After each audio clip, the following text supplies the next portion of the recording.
Hello and welcome back, coders. I'm Miss Blair and I will be leading you through the Coding Camp series. I want to let you know that this series builds upon each lesson. The first lesson, Talk to the Animals, was posted on September 1st. It goes over the basics of Scratch and vocabulary you'll need to know. Feel free to start there and then catch up. These videos aren't going anywhere. Okay, let's begin today's lesson. It's called The Clones Attack. So remember, you start by going to scratch.mit.edu and then we click on the Create button. From here, within our project, we are going to build a game today.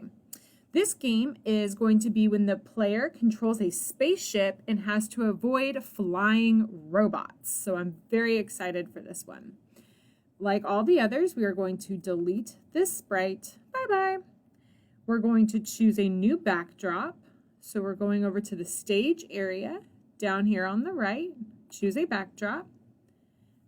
Today within the library, we're going to use the search bar and we are going to type in space. I am going to choose this one. You may choose wherever you want your rocket ship and robots to be flying. I think this one's pretty cute, so I'm choosing this one. Then we need a new sprite, so we go to our new sprite button. In this search bar, I am going to also type in space. I'm going to choose the rocket ship.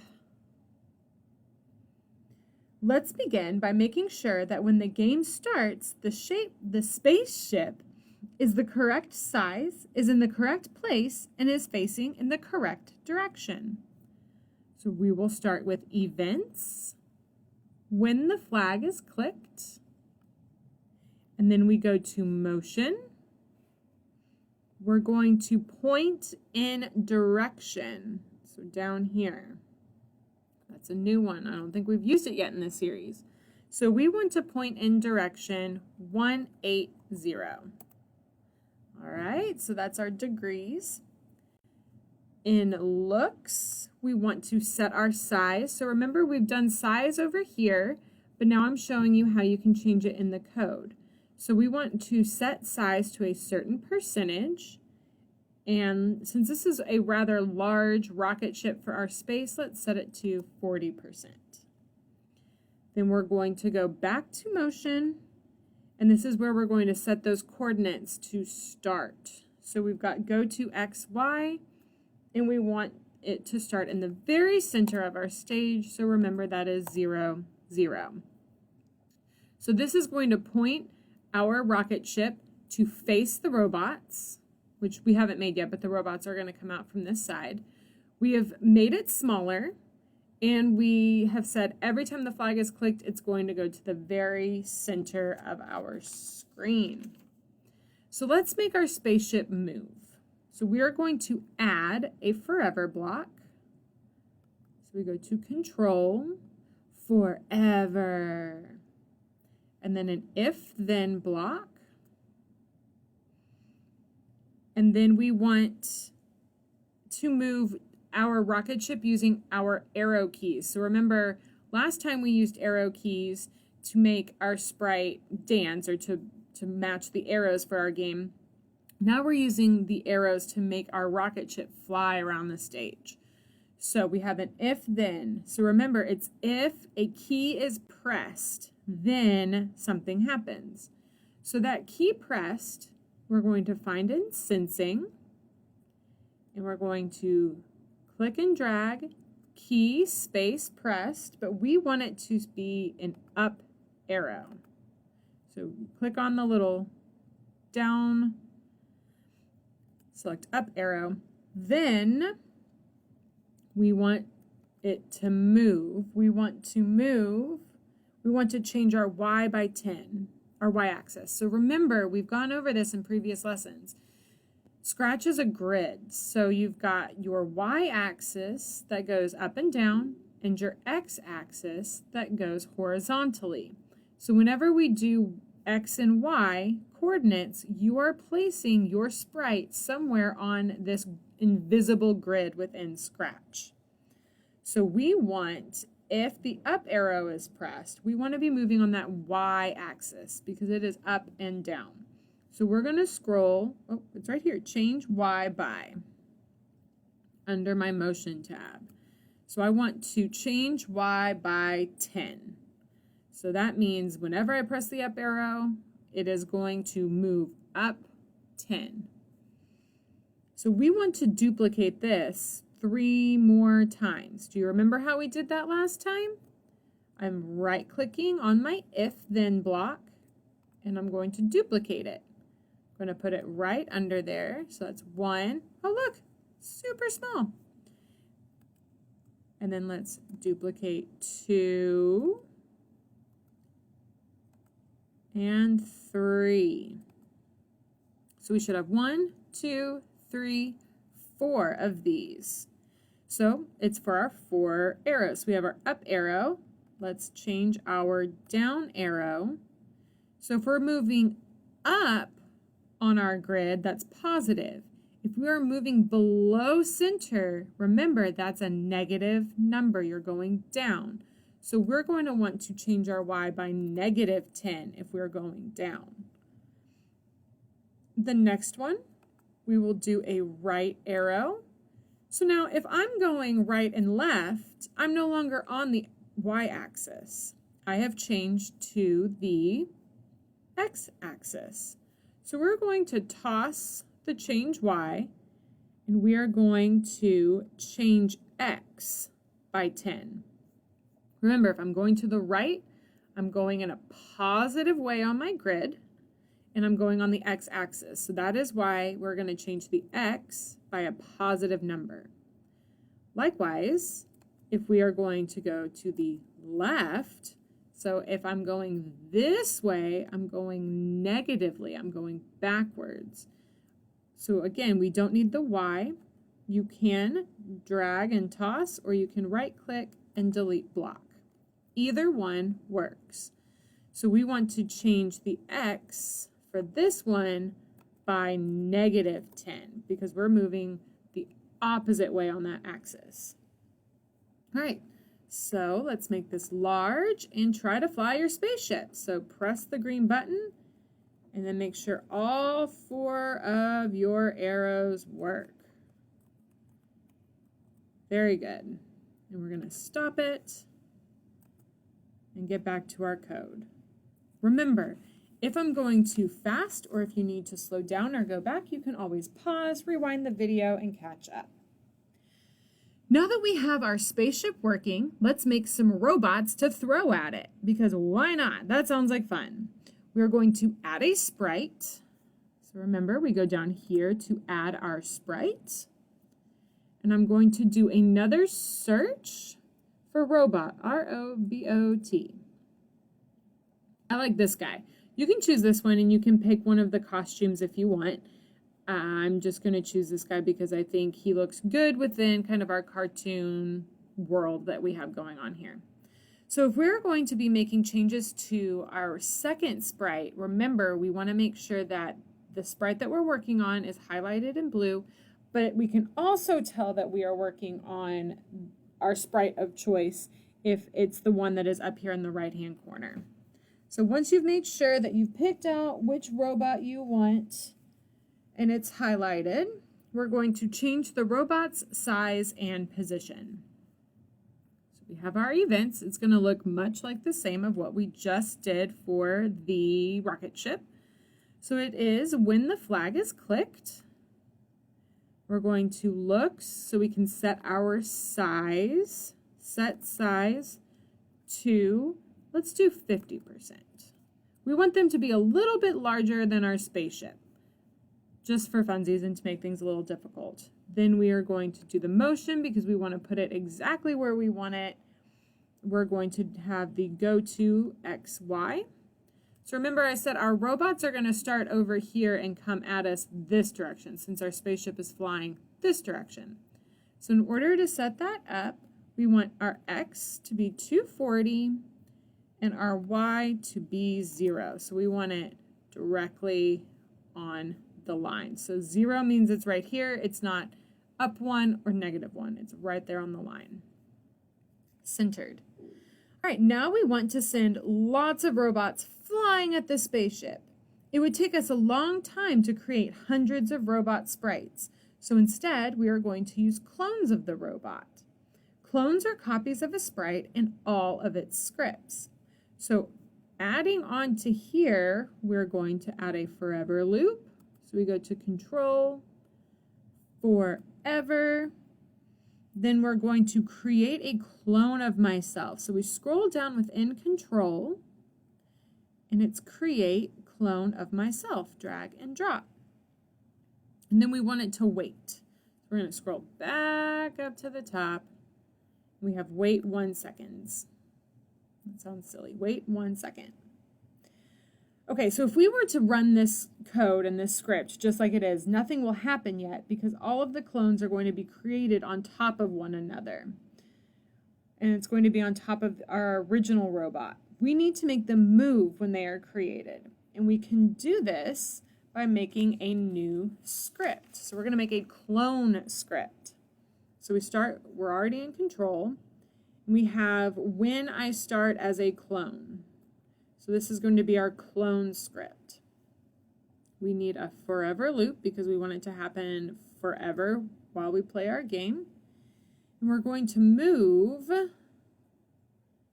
-5 steps. Why do you think it's -5? Because remember, if we're moving to the left on our screen, it's a negative number because our numbers are decreasing. So that means you're going to be minusing 5 steps every time. All right, so now click the flag to see if your robot clones are flying across the screen. All right. Pretty good. Good deal. So we can now do 3 things to make our game more interesting. 1, we can make the game end if the robot touches the spaceship. 2, we can make the robots appear at random. And 3, we can make sure that the robots disappear when they leave the screen. So first, let's make the game end if the robot touches the spaceship. Let's work on that code.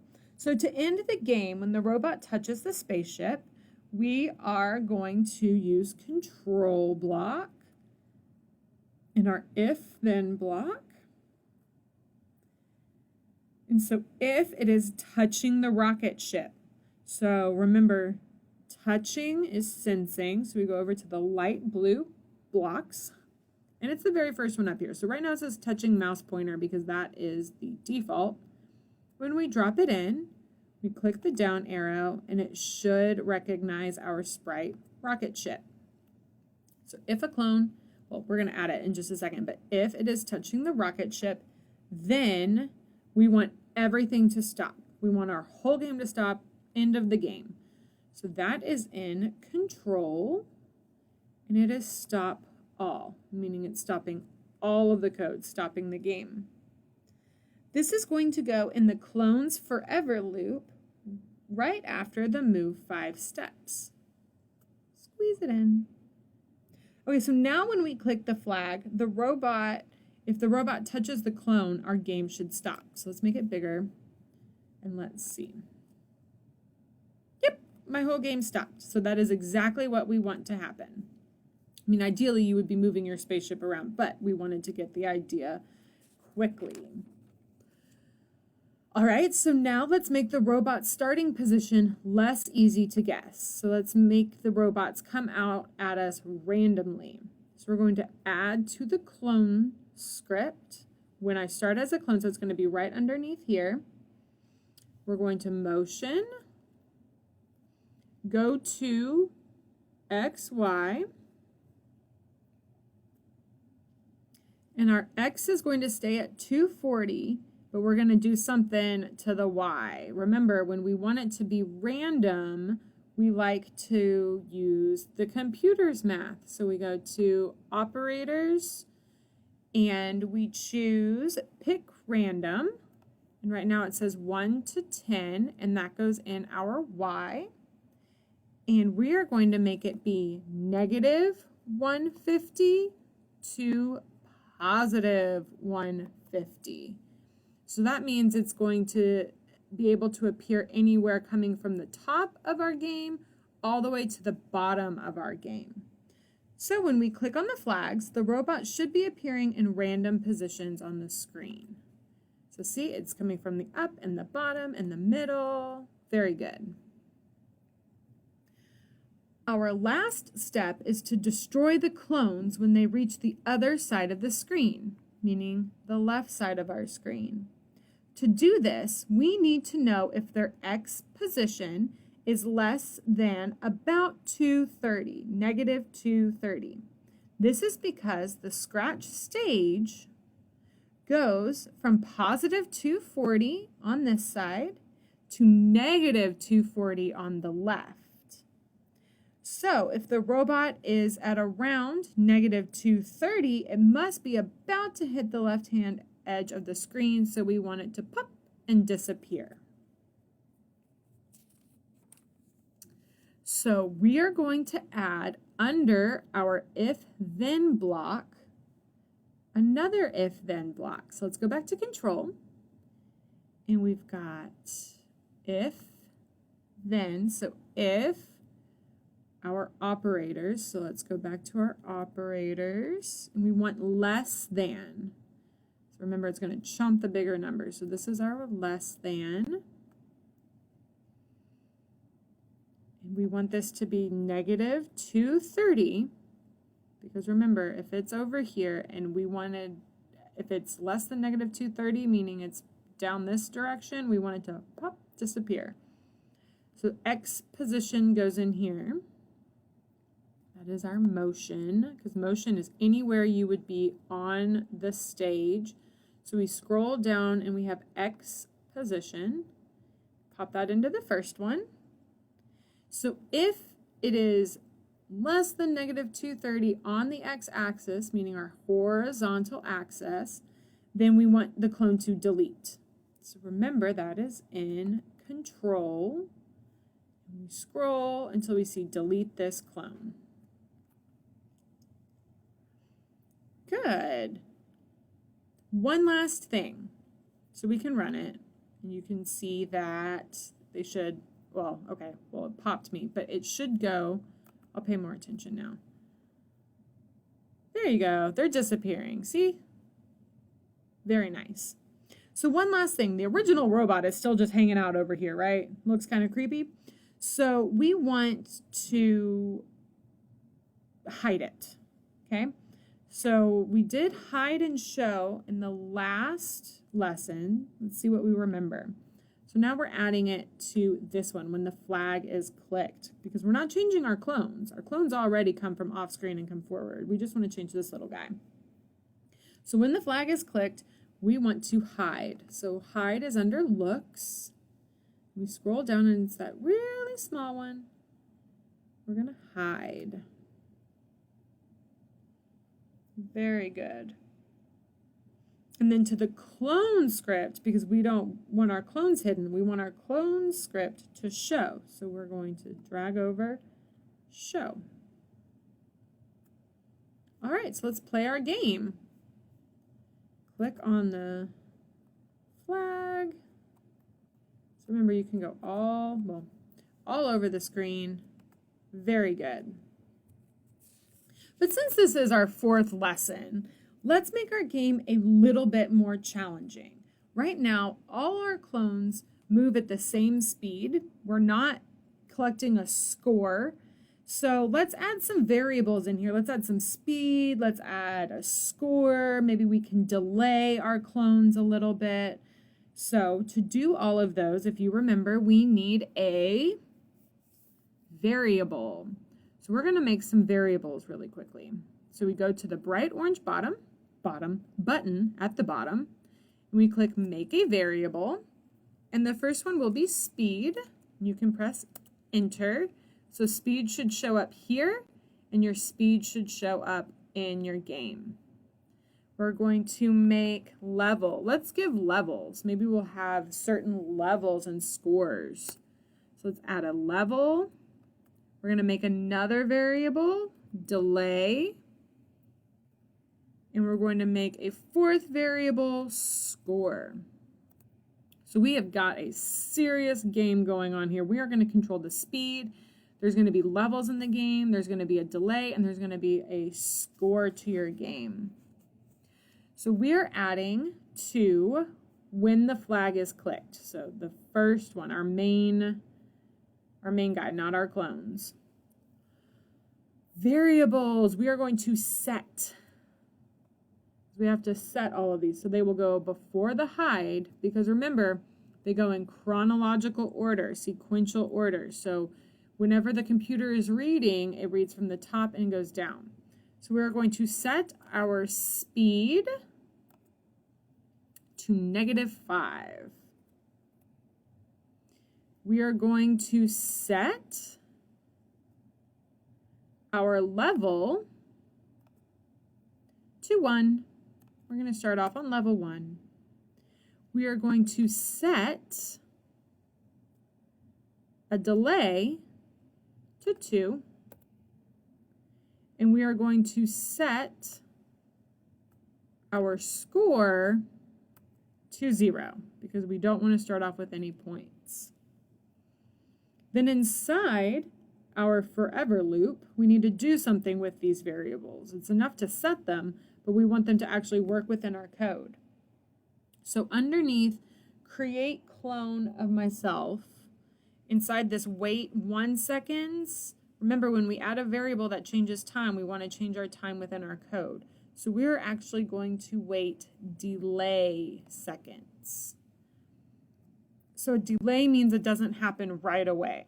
So as that delay goes up and up and up, or down and down and down, however we want to set it, it's going to wait that certain amount. So those two correspond to one another.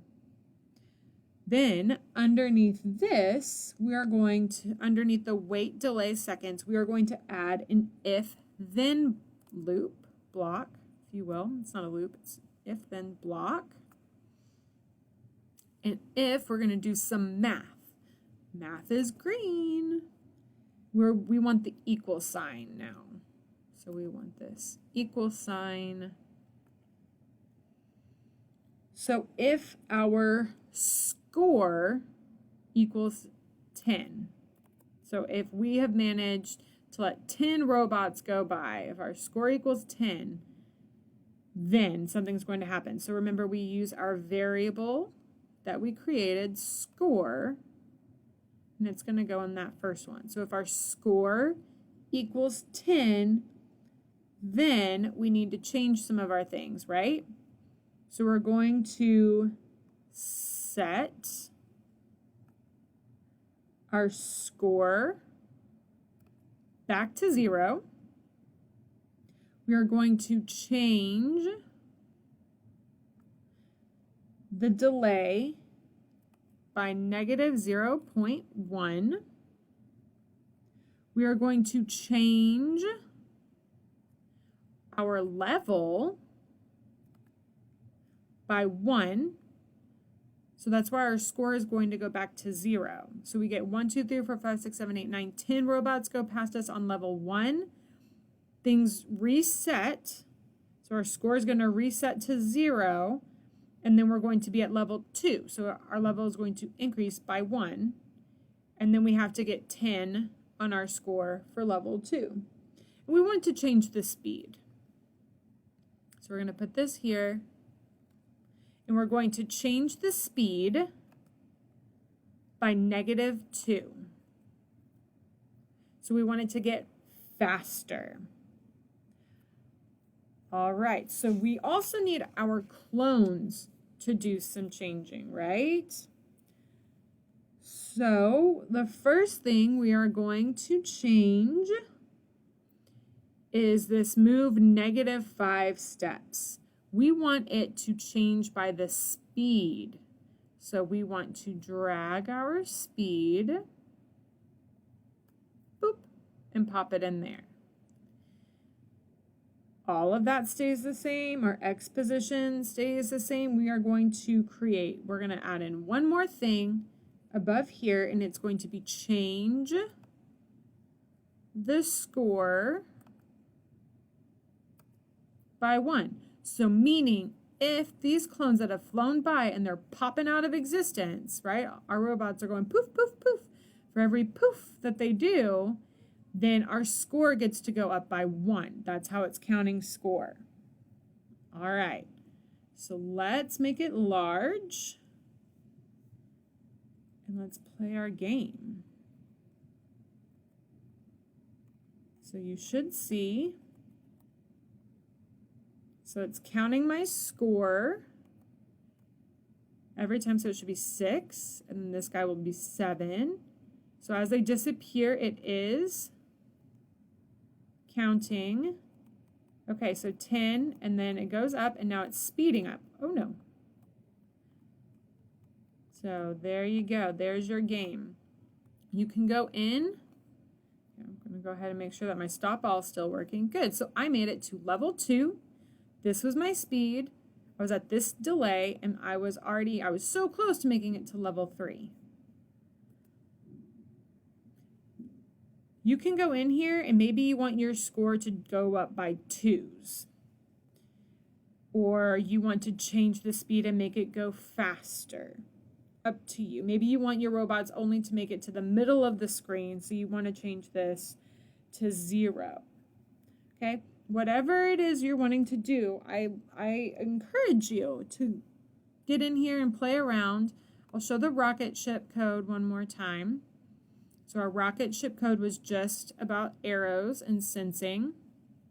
Our robot code today, we did lots of variables and we used clones.